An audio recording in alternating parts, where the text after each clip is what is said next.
the death of a transgender woman while in the custody of U.S. Immigration and Customs Enforcement has prompted advocates to demand that LGBTQ migrant detainees be freed until their cases are heard. The outcry came even as President Donald Trump and others increasingly criticized the practice known as catch and release, in which migrants are freed while subject to deportation. Federal officials are awaiting the results of an autopsy to determine what caused the death of the 33-year-old Honduran migrant Friday at an Albuquerque hospital. The woman was admitted after showing symptoms of pneumonia, dehydration and complications associated with HIV. Activists identified the migrant as Roxana Hernandez and said she was part of a highly publicized caravan of Central American asylum seekers who traveled through Mexico to the U.S. border at San Diego last month. The effort drew the attention of Trump, who tweeted that they shouldn't be allowed to enter the U.S. Authorities listed the woman's name as Jeffrey Hernandez when she was taken into custody in San Diego. She was later transferred to El Paso, Texas, and then to a detention center in New Mexico where she was housed in the transgender unit. She was the sixth detainee to die in ICE custody since October 2017. 19 members of Congress on Wednesday sent a letter to Secretary of Homeland Security Kirstjen Nielsen, expressing concerns about how LGBTQ migrants are housed and whether they are protected from abuse. These individuals, particularly Representative Kathleen M. Rice, a Democrat from New York, and 18 other U.S. lawmakers.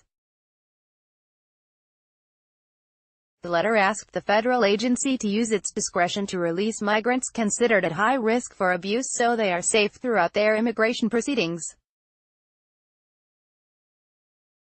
The California-based Transgender Law Center and other groups also issued statements demanding that transgender people not be detained by immigration authorities while their cases are being reviewed. Immigration and Customs Enforcement clearly cannot detain transgender women safely, and therefore should not detain transgender women at all, said Aaron C.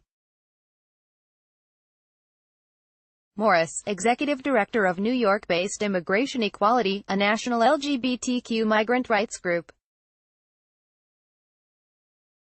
Andrea Molina, president of Organización Latina de Trans en Texas, said, "The community, now more than ever, needs to organize to protect our most vulnerable, in particular transgender immigrant women who are surrounded by violence on a daily basis." Organizers from Pueblos and Fronteras said Hernandez presented herself to U.S.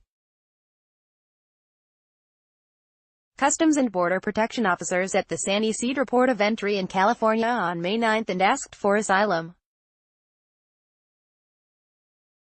The group questioned whether she received adequate medical care while in federal custody. She was turned over on May 13 to Immigration and Customs Enforcement, which oversees immigration detention centers. Both agencies are part of the Department of Homeland Security. ICE says all detainees get medical, dental and mental health screening within 12 hours of arriving at a detention facility.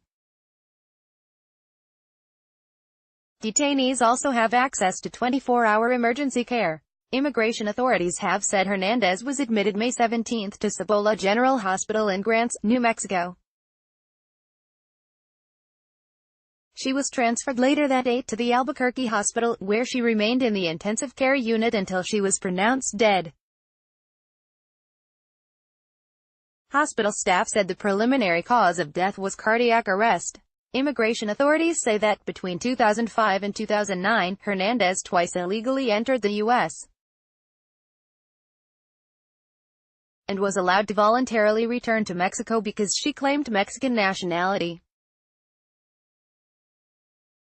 Central America migrants often claim to be Mexicans so they won't be transported back to their country of origin. In 2014, Hernandez illegally re-entered the U.S.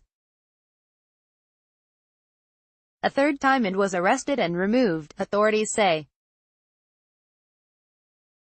Authorities also say she was convicted of theft in 2006 and of prostitution and other charges in 2009. Both cases were in Texas.